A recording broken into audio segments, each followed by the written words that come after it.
Assalamualaikum warahmatullahi wabarakatuh. Bismillah, alhamdulillah. Wassalatu wassalamu ala rasulillah.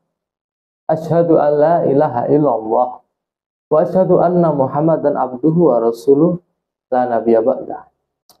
Pemirsa YouTube, dimanapun Anda berada, pertama dan yang paling utama, marilah kita panjatkan segala puja dan puji syukur kita kehadirat Allah Subhanahu wa Ta'ala, yang mana telah melimpahkan rahmatnya dan hidayahnya serta inayahnya, sehingga kita semua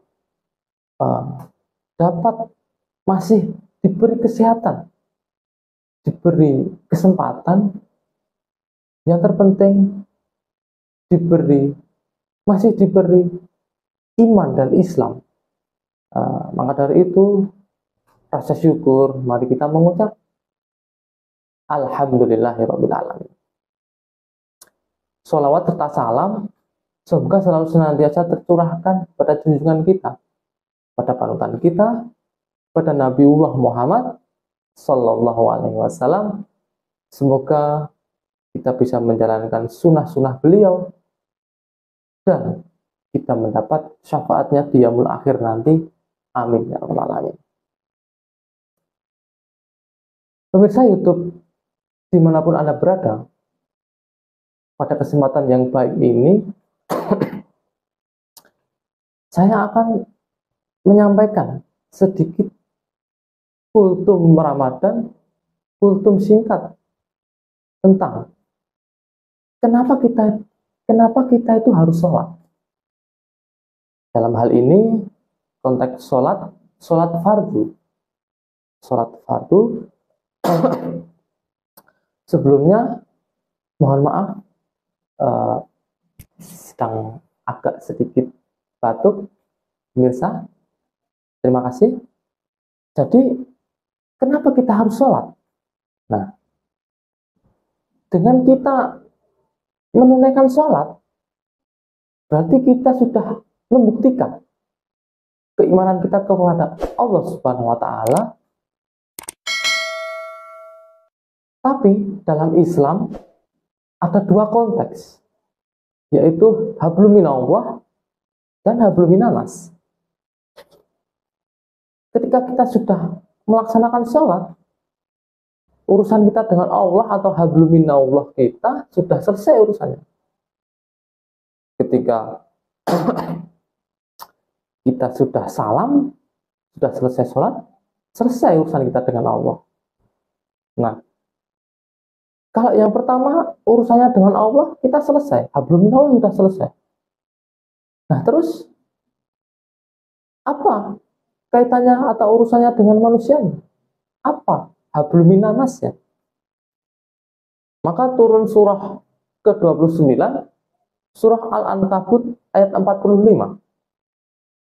Innas sholata tanha anil fahsya'i wal munkar. Yang artinya,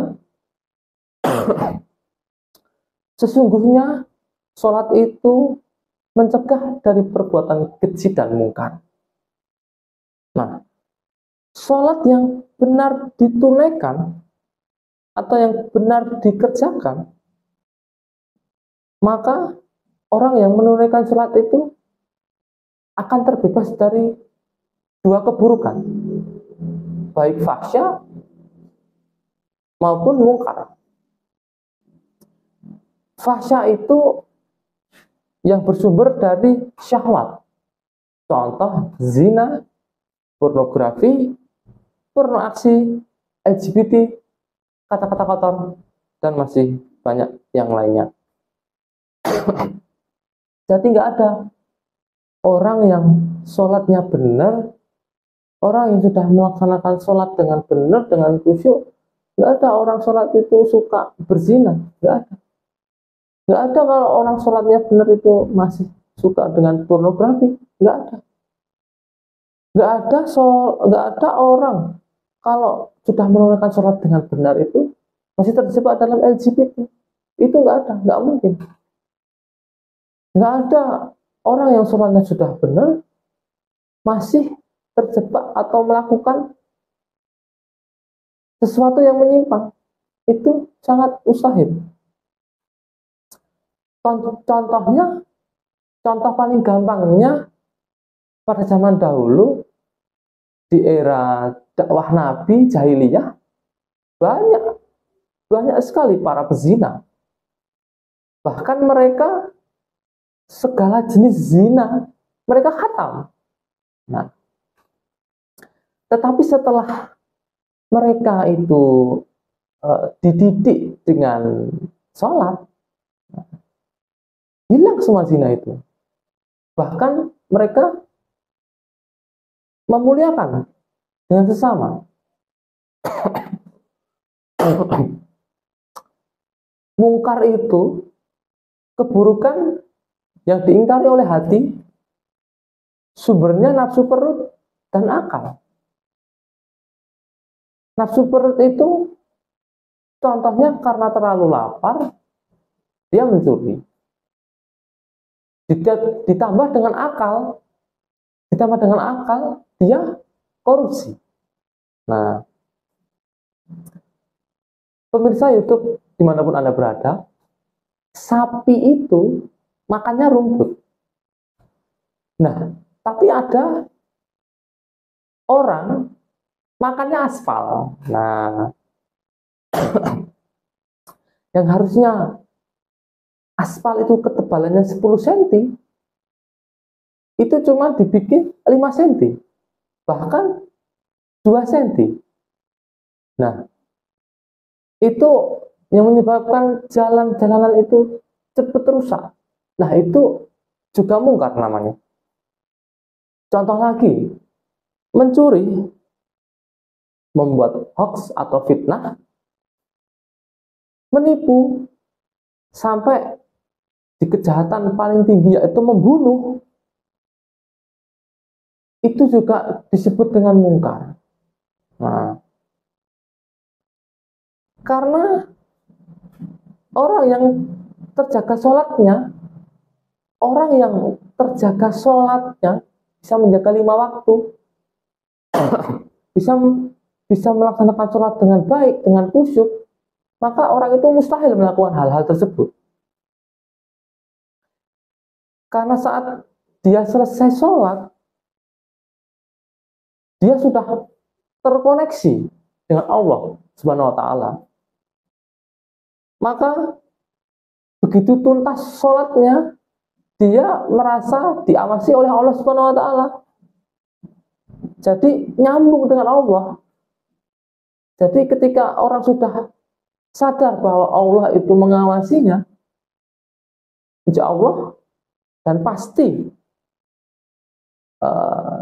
dia nggak bakal melakukan hal-hal tersebut, baik fahsya maupun mungkar. Nah, pemirsa YouTube dimanapun Anda berada, di dalam sholat juga 5 rukun Islam terkandung. Semua rukun Islam ada pada dalam sholat. Yang pertama, ketika sholat, kita pasti dan wajib mengucap syahadat. Nah, yang kedua, ketika sholat, kita juga berzakat. Menzakatkan waktu kita. Karena zakat adalah sebagian harta yang dikeluarkan untuk orang yang membutuhkan. Nah, dan harta itu adalah hasil dari sebuah pekerjaan. Nah, bekerja pasti membutuhkan waktu. Nah, maka seolah-olah kita mengorbankan harta yang dihasilkan dari pekerjaan yang mana dihasilkan oleh waktu. Nah, karena sholat pasti membutuhkan waktu. Ada yang sholat 5 menit, ada yang sholat 10 menit. Nah, tuh. Terus yang ketiga juga, ketika sholat kita juga berpuasa. Nah, karena pada saat mohon maaf, karena pada saat kita melakukan sholat, yang pertama kita nggak boleh makan, tidak boleh minum, bahkan bergerak pun kita dibatasi. Juga kita menahan nafsu syahwat juga. Nah, itu namanya berpuasa. Dan yang terakhir, ketika sholat, kita juga berhaji. Karena ketika sholat, kita sama-sama menghadap ke Ka'bah. Kita sama-sama berfokus ke Ka'bah. Jadi dalam sholat itu, rukun Islam itu semuanya terkandung dalam sholat. Jadi sangat begitu banyak keutamaan kita ketika melaksanakan sholat fardu. Pemirsa YouTube dimanapun Anda berada, jadi saya mengajak diri saya pribadi dan pemirsa dimanapun Anda berada, mari kita tingkatkan ketakwaan kita kepada Allah Subhanahu wa Ta'ala, meningkatkan kadar keimanan kita kepada Allah Subhanahu wa Ta'ala dengan selalu dan tidak meninggalkan sholat fardu, baik subuh, zuhur, asar, maghrib, ataupun isya. Apapun kegiatan kita, apapun kesibukan kita, mari kita jaga. Manusia itu diciptakan hanya untuk beribadah kepada Allah. Jadi kegiatan yang lain seperti bekerja atau yang masih duduk di bangku sekolah atau perkuliahan, kegiatan yang lain itu hanya untuk mengisi waktu luang untuk menunggu waktu sholat. Nah, maka dari itu jangan sampai kita meninggalkan sholat sekalipun. Ketika kita sedang sakit pun masih diwajibkan dengan sholat, karena sholat itu sangat mudah. Ketika kita nggak sanggup berdiri, bisa sholat dengan duduk. Ketika tidak sanggup duduk, bisa sholat dengan berbaring. Ketika tidak sanggup berbaring, kita pokoknya sholat itu sangat dimudahkan. Tidak dipersulit untuk kita bisa dekat dengan Allah Subhanahu wa Ta'ala. Jadi tidak ada alasan kita untuk meninggalkan sholat. Di bulan Ramadan ini, sholat dan puasa tidak bisa dipisahkan. Karena di bulan Ramadan, puasa sangat wajib. Sholat fardu juga wajib. Jadi ketika kalian, pemirsa semuanya, sholat tapi tidak puasa di bulan Ramadan, percuma.